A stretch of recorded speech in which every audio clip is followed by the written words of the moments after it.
Amazing! नमस्कार विद्यार्थ्यांनो, तुम्हा सर्वांचं माझ्या स्कॉलर टेक स्टार या यूट्यूब चॅनलमध्ये हार्दिक स्वागत. आज आपण इयत्ता पहिलीची सराव प्रश्नपत्रिका क्रमांक 1 यामधील गणित या विषयाची प्रश्नपत्रिका पाहणार आहोत. चला तर मग सोडवूयात. प्रश्न क्रमांक 16. खालील पर्यायातील सर्वात लहान संख्या कोणती? पर्याय पाहूयात. पर्याय क्रमांक 1 39, 2 28, 3 16, 4 45. 16 ही संख्या सर्वात लहान आहे म्हणून आपण उत्तर येणार आहे पर्याय क्रमांक 3. पुढील प्रश्न आहे प्रश्न क्रमांक 17. 10 रुपयाच्या 2 नोटा दिलेल्या आहेत. 1 रुपयाचं एक नाणं दिलेलं आहे आणि मध्ये बेरजेचं चिन्ह आहे. या सर्वांची आपल्याला बेरीज करायची आहे आणि किती रुपये एकूण होतात ते पाहायचं आहे. 10 अधिक 10 20 अधिक 1 21 म्हणून पर्याय क्रमांक 3 हे उत्तर बरोबर येणार आहे. पुढील प्रश्न आहे प्रश्न क्रमांक 18. फुलांची बेरीज दिलेली आहे. मध्ये बेरजेची साइन आहे. गुलाबाची फुलं दिलेली आहेत. एकूण फुलं किती आहेत ते पाहायचं आहे. 4 अधिक 2 6. एकूण फुलं येणार आहेत 6. पर्याय क्रमांक 1. प्रश्न क्रमांक 19. खालीलपैकी कोणत्या संख्येचा दशक 5 आहे? पहिली संख्या आहे 62, दुसरी संख्या आहे 58, तिसरी संख्या आहे 56 आणि चौथी संख्या आहे 50. आता इयत्ता पहिलीच्या वर्गातील मुलांना एककाचं घर आणि दशकाचंच घर हे माहीत आहे. जर पहिली संख्या बघितली 62 तर या संख्येमध्ये 5 हा दशक स्थानी येतच नाही. त्यामुळे पर्याय क्रमांक 1 हा चुकीचा आहे. ब पाहिला 58 या संख्येमध्ये 8 हा एकक स्थानी आहे, 5 हा दशक स्थानी आहे. हा पर्याय 1 बरोबर सापडला आपणाला. क मध्ये दिलेला आहे की 56, याच्यामध्ये देखील 6 एकक स्थानी आहे, 5 दशक स्थानी आहे. हा सुद्धा पर्याय बरोबर आहे. आणि ड मध्ये 50 दिलेले आहेत. याच्यामध्ये देखील एकक स्थानी 0 आहे, दशक स्थानी 5 आहे. जर विचार केला आणि पाहिलं तर 58, 56 आणि 50 या तिन्ही संख्येमध्ये 5 हा दशक स्थानी आहे म्हणून पर्याय क्रमांक 4 आपला बरोबर येणार आहे. पुढील प्रश्न आहे प्रश्न क्रमांक 20. सोबतच्या चित्ररूप माहितीचे निरीक्षण करा व दिलेल्या प्रश्नाचे उत्तर पर्यायातून शोधा.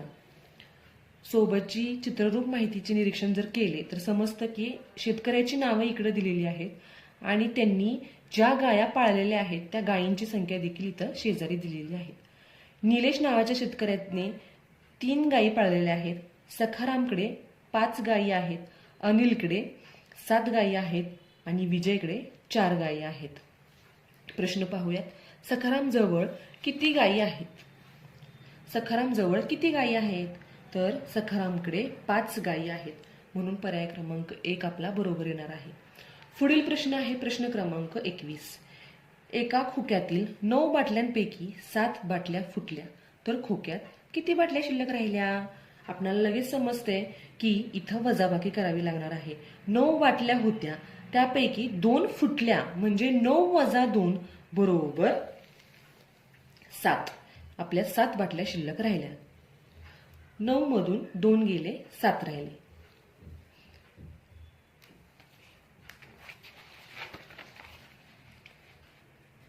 पुढील प्रश्न आहे प्रश्न क्रमांक 22. 3 दशक बरोबर किती? आपल्या सर्वांना माहिती आहे. 1 दशक म्हणजे 10, 1 दशक म्हणजे 10, 2 दशक म्हणजे 20. इथे दिलेला आहे आपल्याला 3 दशक म्हणजे 30 म्हणून पर्याय क्रमांक 4 हे उत्तर बरोबर येणार आहे. पुढील प्रश्न आहे सोबतच्या घड्याळात किती वाजले आहेत? घड्याळाचं सर्व मुलांनी नीट व्यवस्थित काळजीपूर्वक निरीक्षण करायचं आहे. यामध्ये मिनिट काटा 12 वर आहे आणि तास काटा हा 4 वर आहे म्हणजेच घड्याळात 4 वाजले आहेत. आपलं उत्तर येणार आहे पर्याय क्रमांक 1. पुढील प्रश्न आहे आकृतिबंध पूर्ण करण्यासाठी योग्य पर्याय शोधा. आकृतिबंधाचं जर निरीक्षण केलं तर 6चा पाढा दिलेला आहे. इयत्ता पहिलीच्या वर्गातील मुलांचे 2 ते 10 पर्यंतचे पाढे पाठ हवेत. जरी नसतील तरी सुद्धा थोडे का होईना थोडेफार पाढे पाठ हवेत. 6, 12 इथं प्रश्नचिन्ह दिलेलं आहे. 24 आणि 30. 6 एके 6, 6 दुने 12, 6 त्रिक 18. पर्याय क्रमांक 1 हे उत्तर बरोबर येणार आहे. हा 6चा पाढा आहे. पुढील प्रश्न आहे 25वा.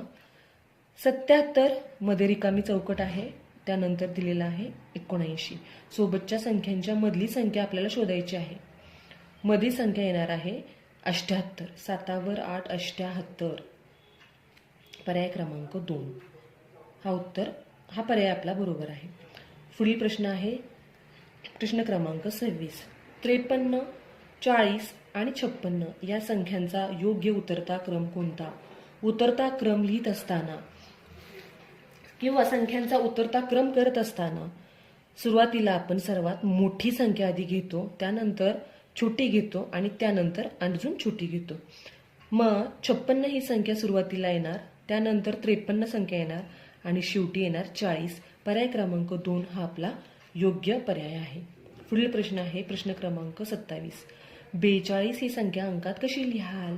तर 42 आपल्याला समजते की 4 वर 2 42 म्हणून पर्याय क्रमांक 2 आपला बरोबर आहे.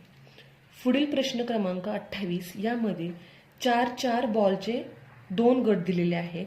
एका गटामध्ये 4 बॉल आहेत, मध्ये बेरजेचे चिन्ह आहे, त्यानंतर पुन्हा 4 बॉल आहेत. बरोबर 4 गुणिले ही चौकट दिलेली आहे बरोबर 8. तर रिकाम्या चौकटीतील संख्या पर्यायातून शोधा. या दोघांची बेरीज केली 4 अधिक 4 बरोबर 8 उत्तर येतं. म्हणजेच 4 गुणिले किती म्हणजे 8 उत्तर येतं. तर आपल्याला माहिती 4चा पाढा पाठ असेल तर आपल्याला समजेल 4 दुने 8. म्हणजेच पर्याय क्रमांक 4 हे उत्तर इथं बरोबर येणार आहे. प्रश्न क्रमांक 29. काल गुरुवार होता तर आज कोणता वार असेल? आता काल गुरुवार असेल तर आज शुक्रवार असणार आहे. पर्याय क्रमांक 3. प्रश्न क्रमांक 30. खालील पर्यायातून विदूषकाच्या टोपीचा आकार ओळखा. विदूषक म्हणजे जोकर. बऱ्याच मुलांना विदूषक म्हणजे काय माहीत नाही. बरीच मुलं मला विचारतात की विदूषक म्हणजे नक्की काय? तर विदूषक म्हणजे जोकर. आणि आपल्या सर्वांना माहिती आहे विदूषकाची म्हणजे जोकरची टोपी ही शंकू आकाराची असते. पर्याय क्रमांक 1 हे उत्तर बरोबर येणार आहे. पुढील प्रश्न क्रमांक 31. 1 शतक म्हणजे किती? शतक म्हणजे 100. 1 शतक म्हणजे 100. पर्याय क्रमांक 2 हे योग्य उत्तर आहे. पुढील प्रश्न क्रमांक 32. प्रजासत्ताक दिन कोणत्या महिन्यात येतो? आपणा सर्वांना माहिती आहे की प्रजासत्ताक दिन हा आपण 26 जानेवारी दिवशी साजरा करतो. प्रजासत्ताक दिनालाच आपण गणराज्य दिन देखील म्हणतो. जानेवारी महिन्यामध्ये 26 जानेवारी रोजी आपण प्रजासत्ताक दिन साजरा करतो. पर्याय क्रमांक 3 हे आपलं योग्य उत्तर आहे. पुढील प्रश्न आहे खालीलपैकी कोणत्या टोपलीत सर्वात कमी आंबे आहेत? पहिल्या टोपलीतली आंब्यांची संख्या मोजली तर इथे आंबे आहेत 3 आणि 2 5, इथं आहेत 4, इथं आहेत 6 आणि शेवटच्या पर्यायामध्ये आंबे आहेत 3. म्हणजे सर्वात आंबे आहेत कमी ते पर्याय क्रमांक 4 मधील टोपलीमध्ये. म्हणून पर्याय क्रमांक 4 हे उत्तर बरोबर येणार आहे. पुढील प्रश्न आहे सोबतच्या उदाहरणात चौकटीत कोणता अंक येईल? 28 वजा 12 यांची वजाबाकी करायची आहे. सुरुवातीला 2 अंकी संख्यांची वजाबाकी मुलांना यायला हवी. एकक स्थानच्या अंकांची आधी सुरुवातीला वजाबाकी करून घ्यायची आहे. एकक स्थानच्या घरामध्ये 8 आणि 2 या संख्या आहेत.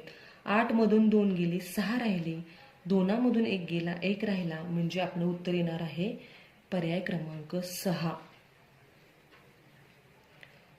पर्याय क्रमांक 2 उत्तर येणार आहे 6. पर्याय क्रमांक 2. पुढील प्रश्न आहे प्रश्न क्रमांक 35. 9 व 3 हे अंक एकदाच वापरून 50 पेक्षा मोठ्या किती संख्या तयार होतील? 9 आणि 3 हे अंक एकदाच वापरायचे आहेत. तर मोठी संख्या तयार होणार आहे 93 आणि छोटी संख्या होईल 39. आपल्याला 50 पेक्षा मोठी संख्या हवी म्हणजे इथं फक्त एकच संख्या तयार होणार आहे की जी 93 ही आहे. म्हणजे पर्याय क्रमांक 1 हे उत्तर आपलं बरोबर आहे. पर्याय क्रमांक 2. पर्याय क्रमांक 2. पुढील प्रश्न आहे प्रश्न क्रमांक 36. 2 दशक 3 एकक हे अक्षरात कसे लिहाल? 2 दशक 3 एकक हे अक्षरात कसे लिहाल? अशामध्ये 2 दशक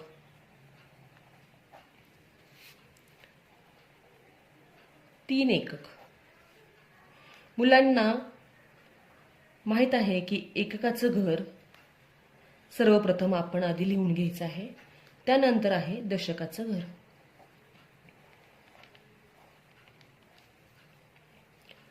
किती दिलेले आहे? 3 एकक. हे 3 एककाच्या घरात लिहायचे. 2 दशक, 2 हे दशकाच्या घरात लिहायचे. म्हणजे आपली संख्या तयार होते किती? 23. 23 ही संख्या तयार होते. आपली संख्या तयार होते 23.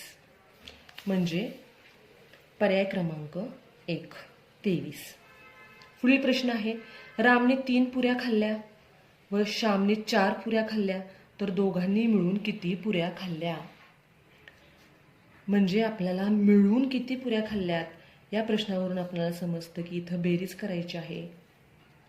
तर 4 अधिक 3 किंवा 3 अधिक 4 पुऱ्या खाल्लेल्या आहेत. म्हणजेच एकूण पुऱ्या 7 खाल्लेल्या आहेत. पर्याय क्रमांक 4. 3 अधिक 4 बरोबर 7.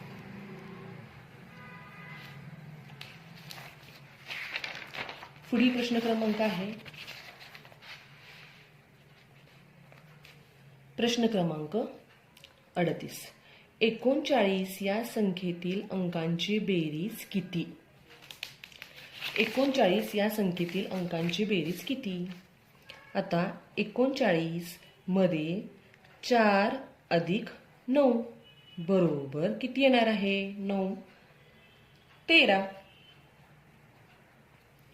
उत्तर आपलं बरोबर येणार आहे पर्याय क्रमांक 2. 9 अधिक 4 बरोबर 13. पुढील प्रश्न क्रमांक आहे 39. खालील पर्यायातील बरोबर जोडी कोणती?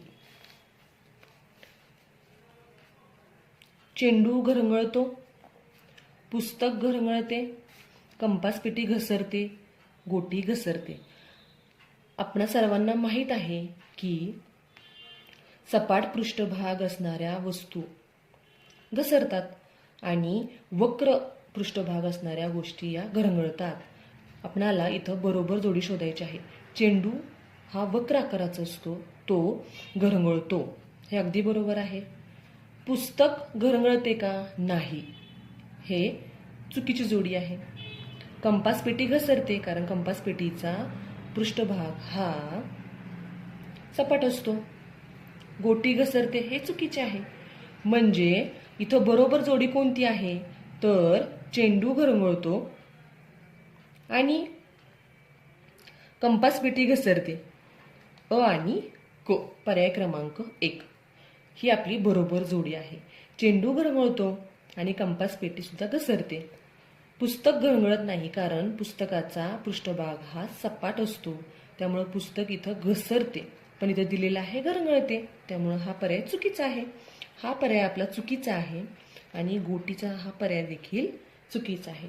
मग आपला बरोबर जोडी कुठली आली? तर चेंडू घरंगळतो आणि कंपास पेटी घसरते. म्हणजे फक्त अ आणि क पर्याय क्रमांक 1 हे उत्तर आपलं बरोबर येणार. पुढील प्रश्न आहे, फुलांची संख्या 6. इथं 6 फुलं दिलेली आहेत. एका गटातील फुलांची संख्या 3.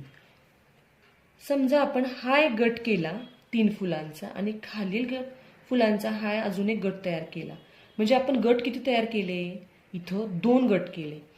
एका गटातील फुलांची संख्या 3 आहे. तर गटांची एकूण संख्या किती? तर गटांची संख्या होते इथं हा एक गट आणि हा खालचा एक गट, असे 2 गट. म्हणून पर्याय क्रमांक 4 हे उत्तर आपलं बरोबर येणार आहे.